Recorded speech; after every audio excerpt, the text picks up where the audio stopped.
people, the bottom 80% are lazy, and they're looking for an easy way. They're looking for a shortcut to be successful, and there aren't any. But if you do something repeatedly, over and over, you develop a habit. So most people are in the habit of looking for easy ways to get the things they want. And they're surrounded by people who think the same way. You know, as much as 95% of your thinking is determined by the people that you associate with on a regular basis. If you associate with people who don't work hard, don't learn, socialize after work, then you become like them. You think like them, you talk like them, you dress like them, you marry them, and so you're married to someone who also has no ambition. And you raise children, and your children have no ambition. Just go to work and complain about your work. But top people associate with other top people. So people say, well, where do I find positive people who are thinking about success all the time? First you become one, and then you naturally attract it. You'll feel better afterwards. I know you don't want to do it. I fucking hardly ever want to do it. I maybe want to actually do it 5 out of 10 times. But maybe less. I know what it's like to not want to do it. I get it. Shut up. I just start talking to myself. I go, come on, pussy. Come on, bitch. You're just being lazy. Put your fucking shoes on. Get a sweat going, and then you're going to feel pumped. Come on, man. You've done this a million times. And then, invariably, I'll be in the middle of the workout. I'm sweating. I'm like, fuck yeah. Woo! People say, well, I'll start tomorrow, or I'll get started when the new year hits. It doesn't work that way. Seneca famously said, while we wait for life, life passes. When you understand that your days are counted, that your days are limited, you begin to work with urgency towards your goals. You begin to work with urgency towards the things that you want in life. So many people live and wake up like accidents that they forget this beautiful principle that life is in your control, and if you want to experience a certain type of outcome and a certain type of future, you must input the necessary labor today. Don't let life pass you by. If you can dream it, if you can believe it, you can achieve it. It can potentially become yours with the right energy input, the amount of work ethic necessary, and a good attitude. Understand that you have one life. How you live it is your choice.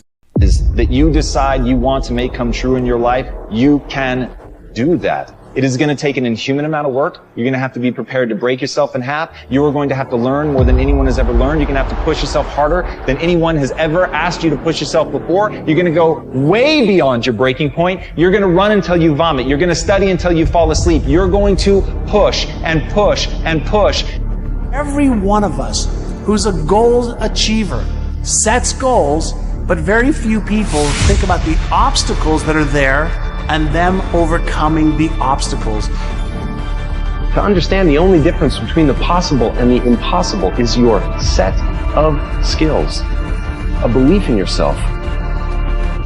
Getting better isn't a hack or a trick or a one change that you need to make. Do find out what your work is and hold on to it, and don't let your dream go. Don't let it go. See, here's something else I want you to begin to look at. Why is it that most people don't pursue their dreams or don't do better than what they're doing if they're capable of doing it? I think that many of us don't go the next step because we don't know what to do yet. And I say that the reason that we don't even explore the possibility of what to do is because subconsciously we don't believe that it can happen for us, and we don't believe that we deserve it. And I ask you a question, what is the benefit? What's the benefit of allowing fear to hold you back? What's the benefit of giving up on yourself, of not stepping out on life and taking life on? What is the benefit for you? What's the plus in that? Comfort zone is dangerous. When you're comfortable, you are at most danger. You should never feel comfortable. You should be happy and dissatisfied. But anybody ever tell you, hey look, you know what? Just be satisfied with what you got. Don't believe them. Get them away from you. Never be satisfied with what you got. Because the attempt to get more makes you into something better. All the time. You should double your business. Triple it. You have got to be willing to make the hard decision. You've got to be willing to feel uncomfortable, to feel awkward, to face rejection, to fail, to feel pressure. You've got to be willing to face those things because that's what's necessary for you to grow. And I promise, when you push yourself into discomfort, life will take notice, and life will begin to back you up. Life will begin to support you and open doors for you and introduce you to the people who will take you to the next level. But you have got to take the first step. So take it and watch your life explode into greatness. Watch new levels of the game unfold for you. Watch you develop into the person who you have always wanted to become. It's all waiting for you outside of your comfort zone. Go for it.